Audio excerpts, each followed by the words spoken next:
Ang pangalan ng lalaki ay Paul. Mayroon siyang misteryosong karamdaman. Lumiliit siya at naging kasing laki ng isang kulisap. Ang alagang pusa at maging ang maliliit na gagamba ay naging nakakatakot na halimaw para sa kanya. Dati ay masayang pamilya si Paul, ngunit isang araw habang naliligo, napansin niya na biglang mas mataas ang shower head kaysa sa kanyang ulo. Pagkatapos, natanggal ang kanyang singsing sa kasal mula sa kanyang daliri. Nang maramdamang may mali, pumunta si Paul sa kanyang asawang si Elise. Dati ay 6 na talampakan ang taas, ngayon ay kapansin-pansing mas maliit siya kaysa sa kanya. Matapos ang maraming pagsusuri sa ospital, ipinapakita ng vital signs ni Paul na normal ang lahat. Ang problema lang ay lumiliit ang buong katawan niya. Sa paglipas ng mga araw, lumalala ang sitwasyon. Sumuko na si Elise sa paghahanap ng lunas. Kailangan nilang maghanda na ibenta ang kanilang bahay para mabayaran ang malalaking bayarin sa medikal. Si Paul ngayon ay halos hindi na mas malaki kaysa sa isang pusa. Para sa kaligtasan, pinalayas ni Elise ang pusa sa bahay. Sinabi pa niya sa lahat na patay na ang kanyang asawa. Labis itong ikinagalit ni Paul. Pakiramdam niya ay hindi na siya nakikita ng kanyang asawa bilang isang tao. Ngunit habang isang mabigat na pasanin ang humihila sa pamilya, isang mainit na pagtatalo ang naganap sa pagitan nila. Biglang napataas ni Elise ang kanyang boses, na halos ikamatay ni Paul sa takot. Sa ganitong laki ng katawan, maaari na talaga siyang tumira sa bahay manika ng kanyang anak na si Mia. Sa paglipas ng mga araw, lalong lumiit si Paul. Itinali niya ang isang kawil sa isang piraso ng tali. Sa ganitong paraan, makakaakyat siya sa mga dingding at makakapag-swing sa paligid ng bahay. Bigla, nakarinig siya ng isang ngiyaw. Bumalik na ang alagang pusa. Para kay Paul, ang pusa ay mukhang isang napakalaking nakakatakot na halimaw. Sa takot, hiniwa ng kawil ang kanyang baywang. Ang mas malala pa, dinilaan ng pusa ang kanyang mga hiwa at nag-pose bilang pangangaso. Gusto niyang tumakbo pabalik sa silid, ngunit huli na ang lahat. Kumuha siya ng karayom at tumakbo para sa kanyang buhay. Sinundan siya ng pusa. Nang malapit na siyang hulihin ito, dumulas si Paul sa isang siwang sa ilalim ng pinto. Nang magising siya mula sa isang pagkahimatay, napagtanto niyang nahulog siya sa silong. Noon din, narinig niya ang balisang pagtawag ni Elise mula sa itaas. Pilit na sinusubukan ni Paul na makuha ang atensyon nito. Ngunit napakaliit ng boses nito. Nang makita ang pasang palihim na pumasok sa loob, isang nakakatakot na ideya ang pumasok sa isip ni Elise. Naniniwala siyang kinain na ng pusa si Paul. Mabilis na dumilim. Nakahanap si Paul ng isang piraso ng tela sa isang kahon at ibinalot ito sa sarili upang manatiling mainit. Pagkatapos, maingat siyang gumapang palabas mula sa likod ng isang junk box. Mabuti na lang at naroon ang kanyang karayom sa pananahi sa malapit na nagbibigay sa kanya ng kaunting pakiramdam ng seguridad. Ngayon, ang tanging plano niya ay umakyat sa bintana at maghanap ng paraan para makuha ang atensyon ni Elise. Bigla, may biglang dumaan sa kanya sa dilim.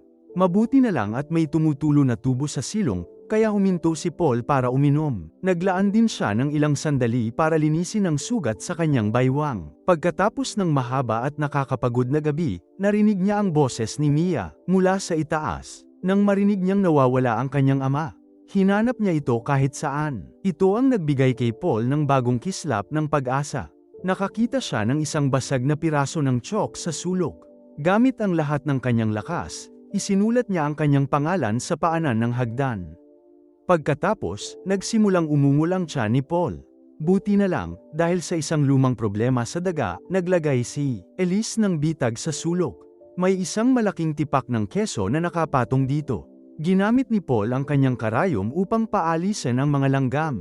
Pagkatapos noon, humawak siya ng pako. Hindi natanggal ang bitag. Naghanda siyang subukan muli. Sa wakas ay nakayanan niya. Buti na lang, walang laso ng daga ang keso.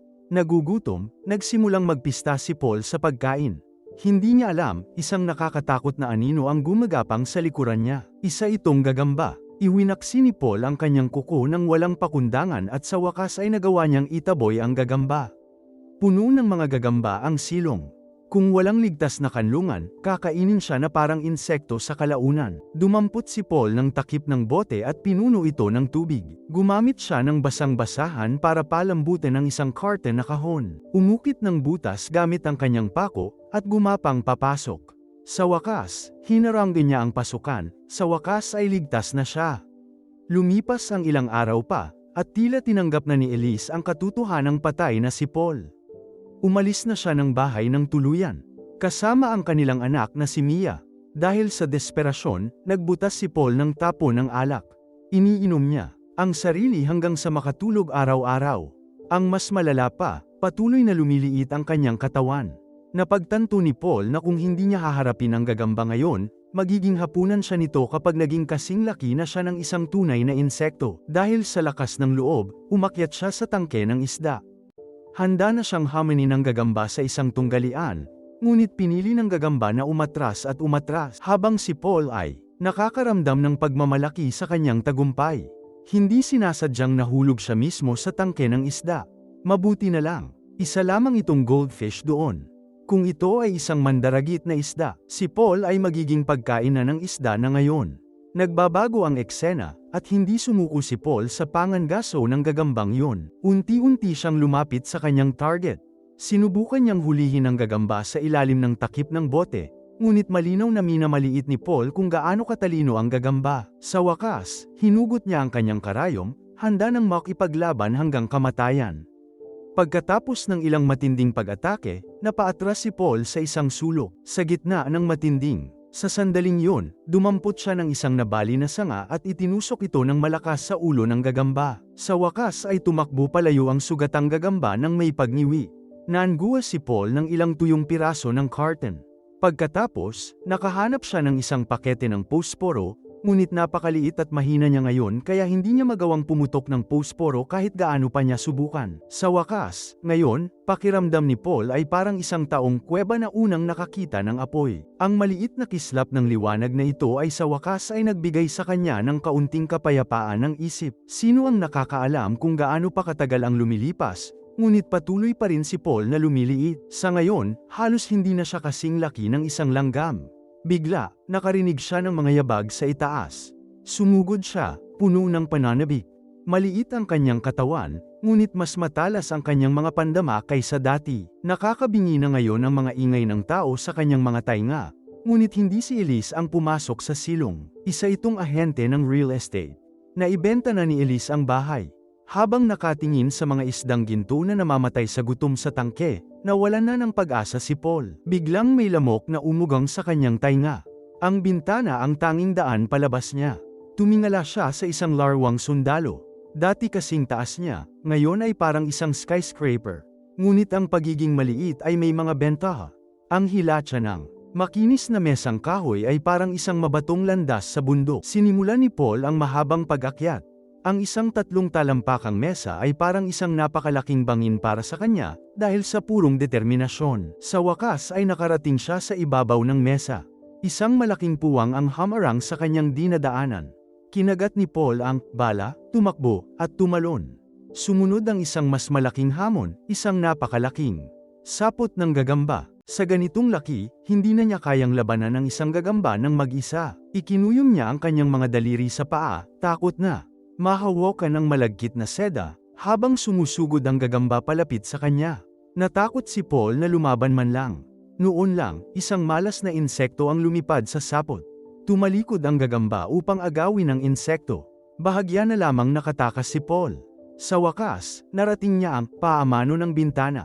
Isang alambring screen ang hamarang sa kanyang daan, ngunit hindi nag-aalala si Paul. Sa loob ng 2 araw pa, magiging sapat na ang kanyang liit para makalakad sa lambat. Kinabukasan, nagising siya sa matinding sakit, at kinakagat pa nga ni langgam ang kanyang binti. Bumalik ang gagamba mula kahapon, muling hinahabol siya. Sinubukan ito ni Paul, at nagkasya siya. Dahil lumiit siyang muli, nakalusot siya sa screen. At sa wakas ay nakatakas. Ngayon, naglalakad si Paul sa ilang, mag-isa. Lumipat na ang kanyang asawa at anak na babae sa kung saan. Sa kanyang laki, aabutin pa rin ng isang buhay para marating sila. Tumingala si Paul sa mabituing kalangitan. Ang magandang tanawing ito ay tanging siya lamang ang tunay na makakapag-enjoy sa ganitong paraan.